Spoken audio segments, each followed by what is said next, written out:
Good evening, good people, and thank you very much for introducing me. I would have introduced myself. Go ahead. And Happy New Year to you guys, and Happy New Year to the good people of the Republic of Kenya, wherever you are. It's my wish that we've all, by God's grace, crossed over the year, and we are all beginning this year 2023 together, and we are hopeful that this year is definitely going to be better than last. Mm-hmm. And maybe also to use this opportunity welcoming you guys here, and also to thank Kenyans across the country for first and foremost for voting for me and all the other leaders that were elected across the political divide in Kenya. Thank you very much. And secondly, for doing two very important things that sets a new record for us as a country. Voting on issues and driving our country away from ethnic politics. I think that was a big score for the people of Kenya. And secondly, carrying out our elections peacefully. I think that was a huge mark of maturity of our democracy. And I want to thank all the people of Kenya who voted in this election, who participated in one way or another. And I want to promise them that I will consistently work towards working with all the leaders that have been elected in all the categories to drive our country into the future. Right, and Mr. President, we want to talk about some 5 key issues. First of all, the cost of living and the state of the economy. We'll also speak about education. We'll speak about governance and politics. We'll also speak about pre-election pledges. And also we'll speak about security, both locally and internationally. And we thank you for making time to have this conversation with us. Let's get started, because at this moment, we remember hearing you on the eve of the transition of the year between 2022 and 2023. And you spoke about a conversation the country will have in 3 months' time about the cost of electricity. We look at how much one has to pay. If you, for instance, you have a bill, you pay 4,000 shillings, and you get your units, about 152 units, you find that 30% is going to fuel energy charge. You also find that the token amount is only 47%, actually less than half the amount that you're paying. And also remember, recently there was a report, a task force by your predecessor that came out and saw that we're paying so much for the cost of energy. Even if you have this conversation in 3 months' time, what will change? Cost of living, Sam, is a sum total of many things. It's not just energy, right?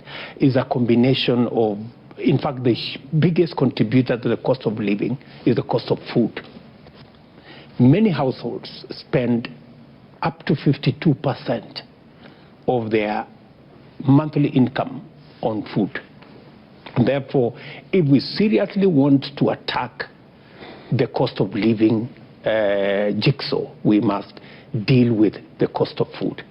And it is the reason why cost of living was a big part of the conversation Kenyans had in this election.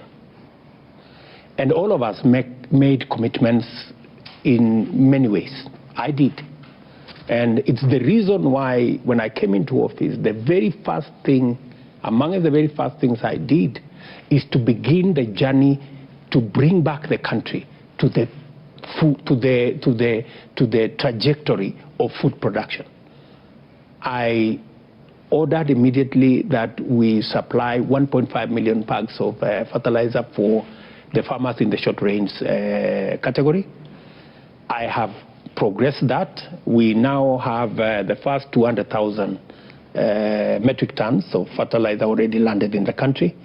We intend, as we have done, we've reduced the cost from about 6,000 to 3,500. I have also instructed that we work with even the land parcels we have within government, ADC, NYS, prisons, to make sure that we use them to produce farm inputs, including seeds, and making sure that we are self-sufficient. I have also worked out with the cabinet to ensure that, since we already have a gap that is obvious because of the kind of harvest we've had, the unreliability of rain, the high cost of inputs have contributed to where we are, you know. And for your information, Sam, this is a journey. We didn't get here yesterday. Right. We got here because we took 3 years not making the right decisions. We suspended the fertilizer subsidy program. We never intervened when farmers were asking for farm inputs. Today, I am promising the farmers of Kenya, just the same way we supplied the first 1.5 million acres, 1.5 million bags of fertilizer, we will supply 6 million bags of subsidized fertilizer to our farmers. We will make sure that they have the correct seed. We will ensure that they have the correct support. We are now working on mechanization. We have a program with Agricultural Finance Corporation to make sure that we increase the mechanization of our agriculture. We are currently at around 40%. We want to drive it to 80%.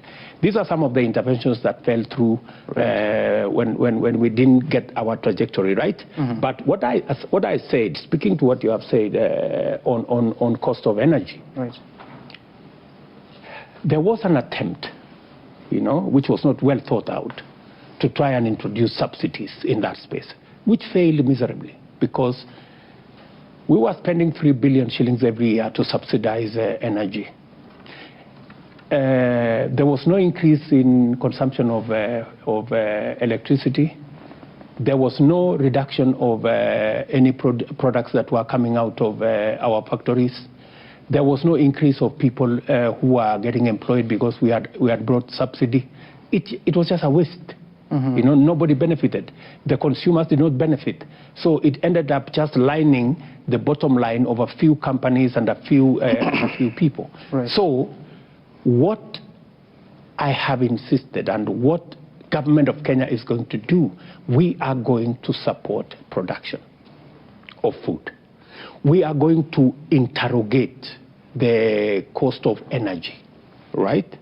We have 3-4 lines which I have instructed. We're going to spend 1 billion shillings to sort out 3 lines of transmission, 3 transmission lines, so that we can retire the plant we have in Moroni that is producing energy at 52 US cents, which is, you know, we are getting power from our hydros at 4 US cents.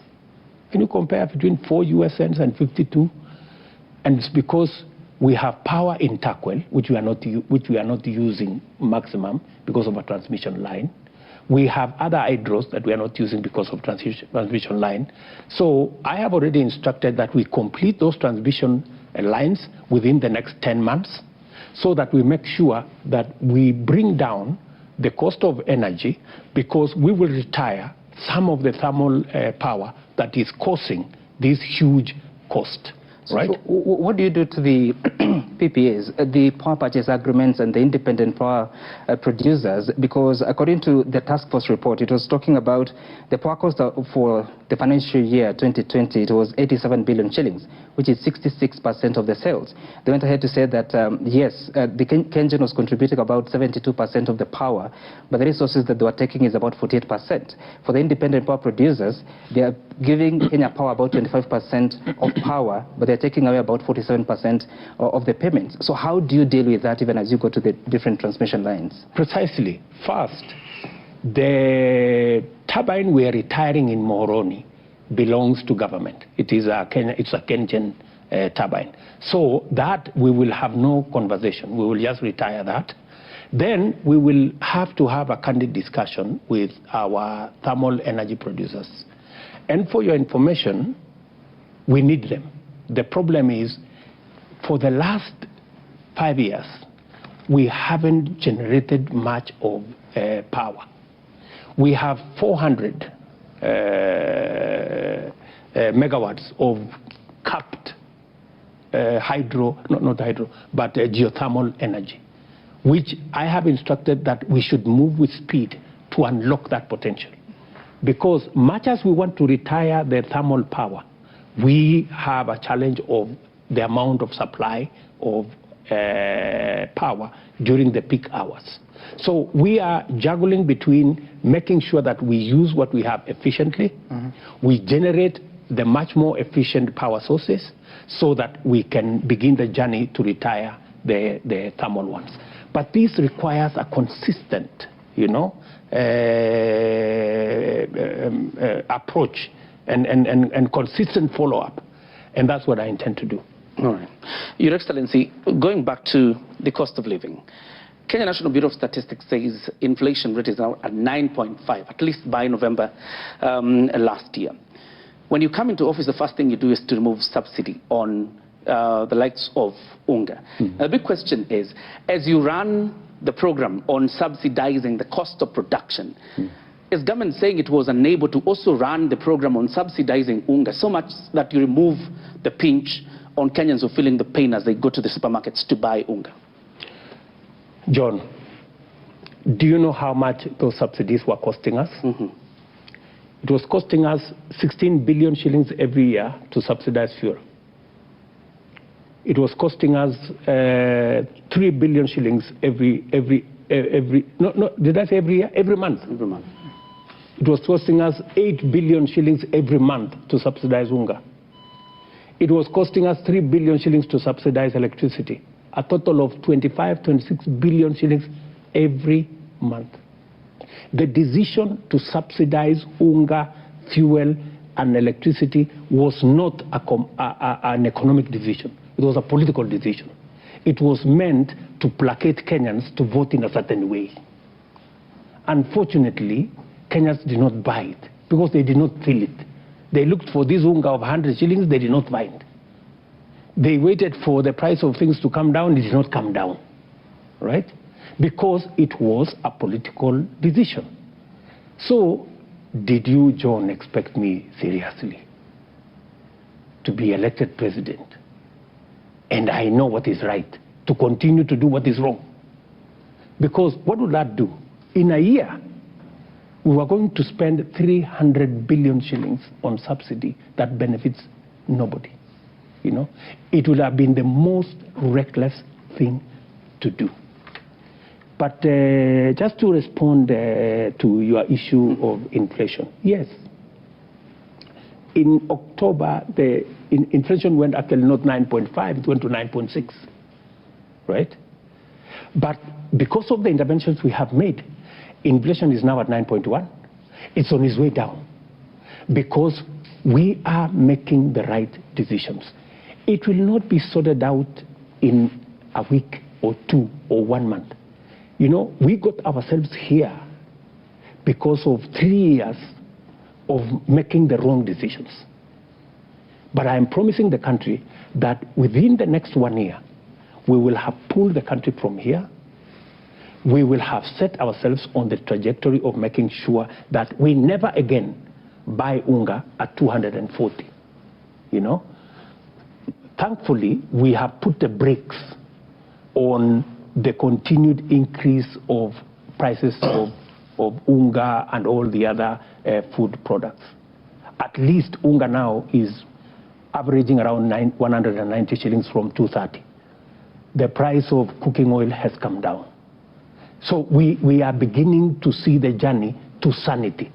And it is my intention, not just to promote the production we are doing at the moment, but also to make sure that the gap that exists between what the farmers are producing and before the next harvest is that we're going to import maize and some foodstuffs, about 10 million bags between the month of February and June, to make sure that we keep the tabs on the prices of basic food commodities not going up.